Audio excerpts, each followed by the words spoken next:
दिल्ली के मशहूर कढ़ी चावल की बात की जाए तो गब्बर कढ़ी चावल वालों का नाम सबसे ऊपर आएगा। अगर आपने यहाँ के कढ़ी चावल नहीं खाए तो आपके कढ़ी चावल के जायके का सफर अधूरा है। राजस्थान में जन्मी कढ़ी बेसन पर आधारित गाढ़ी ग्रेवी होती है जिसमें दही को थोड़ा खट्टा स्वाद देने के लिए डाला जाता है। फतेहचंद कचौड़ी वालों को शूट करने की परमिशन न मिलने पर हमने गाड़ी का स्टीयरिंग साधा और पहुंच गए झील के मशहूर गब्बर कढ़ी चावल वालों के पास, जो कि पिछले 36 सालों से अपने कढ़ी के जबरदस्त जायके को लोगों तक पहुंचाते आ रहे हैं। जब मैं वहां पहुंचा तो गली के नुक्कड़ पर ये झांकती दुकान देखने में बिल्कुल मामूली लग रही थी।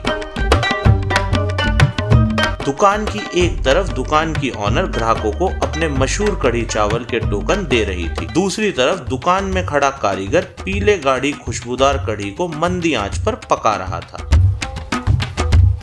कढ़ी से भरी इतने बड़े बर्तन को देखकर ही पता लग रहा था कि कढ़ी की सेल कितनी ज्यादा है। कढ़ी से निकलते धुएं की खुशबू कढ़ी के दीवानों को अपनी तरफ खींच रही थी।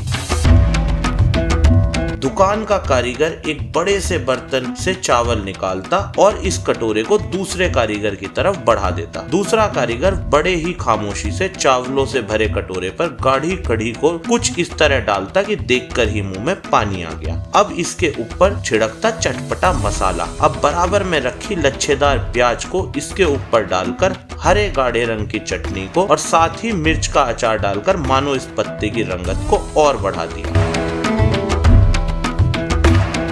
कढ़ी के दीवाने लोग पीछे खड़ी लाल मेज पर इनके कढ़ी चावल के जायके का लुत्फ ले रहे थे। जैसे ही कढ़ी में पकोड़े कम होते, दुकान का कारीगर इसमें और पकोड़े डाल देता। साथ ही नीचे रखी नीली बड़ी बर्तन से कढ़ी की ग्रेवी को ऊपर तक भर देता ताकि ये पकोड़े कढ़ी को अच्छी तरह सोख ले। अब मुझे इस मशहूर दुकान के बारे में जानने की इच्छा हुई। साथ ही खड़े दुकान के ऑनर ने मुझे बताया कि उनका नाम ही गब्बर है और दुकान का ये सेटअप उनके बड़े भाई ने 36 साल पहले लगाया था, जिस समय फिल्म शोले रिलीज हुई थी। फिल्म को देखकर उनकी दादी ने इनका नाम गब्बर रख दिया और जब से ही इस दुकान को गब्बर कढ़ी चावल के नाम से जाना जाता है।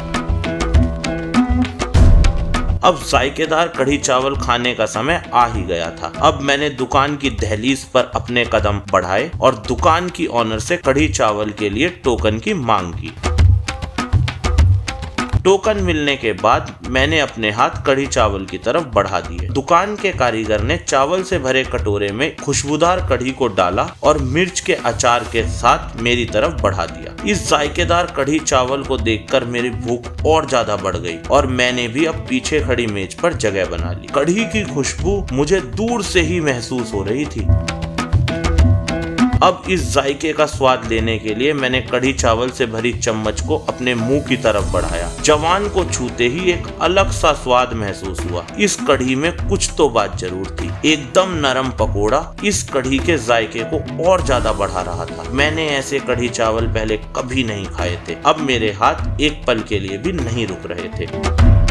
वाकई में ही दिल्ली के मशहूर कढ़ी चावल की बात की जाएगी तो गब्बर कढ़ी चावल का नाम जरूर आएगा। अगर आपके घर के आसपास भी कुछ इस तरह का जायका छुपा है तो हमें कमेंट द्वारा जरूर बताएं।